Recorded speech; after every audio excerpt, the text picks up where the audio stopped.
Yes, hello. I'm Martha Guptill from CelebrityCharities.com, and we're here at the 2014 Mid-Atlantic Nostalgia Convention in Hunt Valley Inn. And I'm with Veronica Cartwright, and pleased to certainly meet you, and we'll be able to discuss about your life and about any charities that you have an involvement with, or foundations, or any causes that you have. Okay. But from your early life, you started as a model. Did you not do some in television commercials? Yes, we started doing modeling for some of the magazines and the Catalina swimsuits and Oh, stuff like my. that. And then I was the Kellogg's girl. I did commercials for Sugar Smacks and Corn Flakes and Rice Krispies, and that was when they had the little cartoon characters. So Oh, yeah. yes, I used to have to relate to. We didn't even have dots in those days. They just went, here they are. So, yeah, that's where I started, and then I ended up doing like Zangray Theater, and then Leave It to Beaver, which Yes. seems to be a rather popular thing. I guess they run Violet stories all the time. Yes, yes, well, Violet, I know, because you were such an accomplished actress of TV and film. I mean, it's just is incredible to go from also the Birds. Yeah, you did the Birds as well. Right, and I then, was in the Birds. and Before that, I did the Children's Hour. Children's Hour. Yeah, yes. Audrey Hepburn, Shirley MacLaine. Actually, James Garner's first movie. Oh.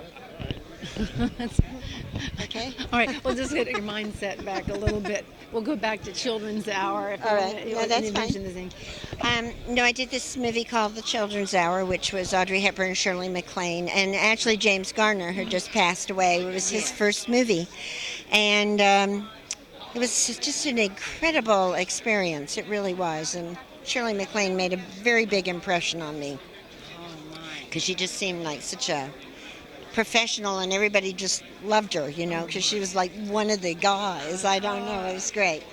But Alfred Hitchcock saw me in that movie, and that's where he requested to meet me.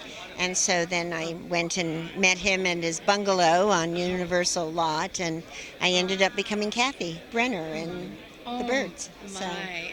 And to work with Alfred Hitchcock, that has to Well, be he an was incredible experience. he was fantastic to me. I think he thought of me more like his daughter or something, because I know there's other versions of the stories, that Tippy had, but to me, I could never felt intimidated. I could ask him questions, and he would always answer me. I would take him tea every afternoon at 4:30 in the afternoon, Oh, my. How and wonderful. he made me feel incredibly comfortable. So I really liked him a lot. I thought he was great.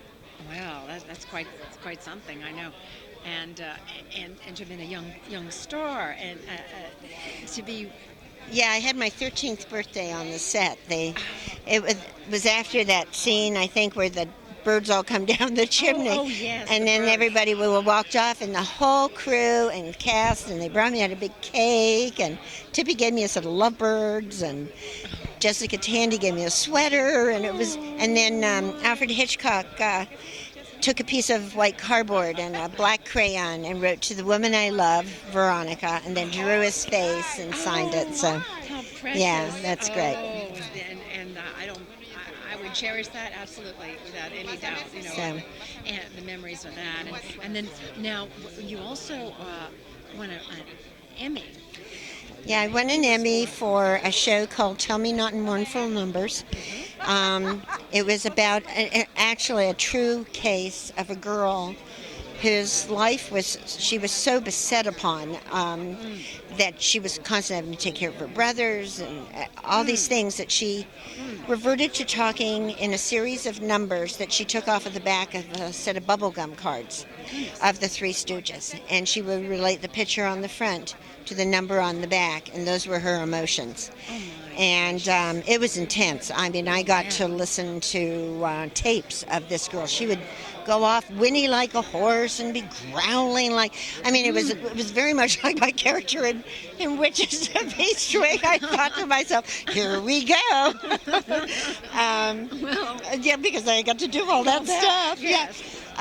She was fascinating, absolutely fascinating. But it was, it was classified as a local Emmy because we were two major stations away from being national. But still, it was really great to And win you, an Emmy. and I to be at a was young 15, age. yeah, Yes. Yeah, I think you were the youngest at that at that time, yeah. At that So time, that was great. so that's wow. And you have such obviously complex characters are something that you can deal with. Doing a complex character. Well, the aliens. Oh, Alien, And, yes. and any other complex character. Well, Twilight Zone, if there were any. Oh, yeah, the Twilight Twilight Zone, Zone. which was a famous episode because it was Ray Bradbury's the only show that he wrote. He and Rod Serling had a big fight apparently over Oh, the editing of I Sing the Body Electric, which is constantly run. I mean, they run it in every Twilight Zone festival and oh stuff. my. It was fun. It was the robot grandmother, and so it was fun Oh, to do. that's great. Oh, I do want to ask, is there anyone in the, whether it be film, television, that you was most impressionable to you, or who you felt was a mentor, or Well, in a sense, I guess because I've just signed up for a program where you volunteer to work with sort of underprivileged kids that are around the age of 13, and the dropout rate is incredible. And one of the questions when I was filling in the questionnaire was, did you ever have a mentor? Was there and I'd say Alfred Hitchcock. I mean, because he was always willing to talk to you. He was that was the movie I decided this is what I wanted to do. I mean, it was like a conscious decision. This is what I want to do. And I think in that sense, he was my sort of mentor. So if I can do some of that to a kid who might drop out of school because I think that would be a great thing to do. So yes, and what is that organization? it's The called website? Spark. Spark. And I found out about it through the Motion Picture Academy because they sent me an email. Because they like to get writers, they like to get dancers, people that are in the entertainment industry, so that the kids can relate to them. Yes, yes. And I guess I stand a good chance of getting in there because I was doing it at this age. That's right. That's right. So. Well, are there? I do want to ask: was there anyone in your life who really was most impressionable? And Well, for I would. yourself. Well, I think Shirley MacLaine. As a matter of fact, it was. Actor, yes. When I did the huge big breakdown scene. She was the first one to come over and say, "Oh, that was wonderful, honey," or she'd give me little tips. She says, "Honey, when your face is in the pillow, you don't need to be crying. Wait until it comes. The camera's on you." Oh my! It was hysterical. Oh, So, my goodness. and I just loved her rapport with the crew and how she was. So I realized, I had this dream. I know it sounds stupid, No. but Shirley MacLaine was at the other end of this big swimming pool, and in the dream, I walked over to her and told her what an influence she had been. So I was doing a play. We had started at the Mark Taper Forum, and then we moved it to the Doolittle, which was on Vine, Hollywood and Vine. And we had to close because of the Christmas parade. But Shirley was down on Wilshire Boulevard doing her one-woman show. So I went and saw the one-woman show the night that we were dark. And I went back after, and I said, "Can I see Miss MacLaine?" They said, "What's your name?" So, and she would love to see you. And I walked in the door, and she says, "I have followed your career." It was like, Oh, wow. and I said, "And I had a dream." I said, "It's so weird." So it was great. It was just, I don't know. It was like it sort of came big full circle. It was terrific. And I haven't seen her since, but it was just, I was able to say what an influence she had been on me, and so it was really great. And you're able to tell her, and that's the whole point, Yeah. and that's And the fact that she'd followed my career, followed you, yes. that was like totally cool. Because I was a grown-up by this point. well, sure. Well, and you were made quite an impression on her, so she respected you as a young star, and then as a young adult. You Yeah. know, which was incredible. And I do want to ask, are there any other projects that you're currently involved with? Any? I have a movie coming out called The Town That Dreaded Sundown, which is a remake of a 1976 movie by the same name. And that apparently, I just found out from William Sanderson, it's coming out on October 16th. Oh, really? I did not know. Oh, how great! How wonderful! Let's see. I had a reoccurring in Resurrection.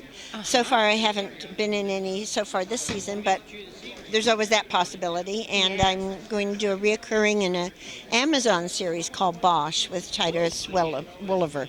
So I start that when I get home. So that'd be good.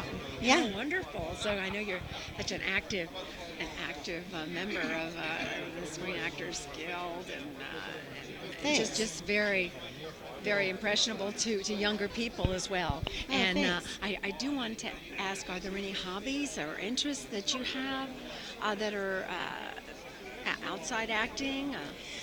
Well, I actually was an interior designer.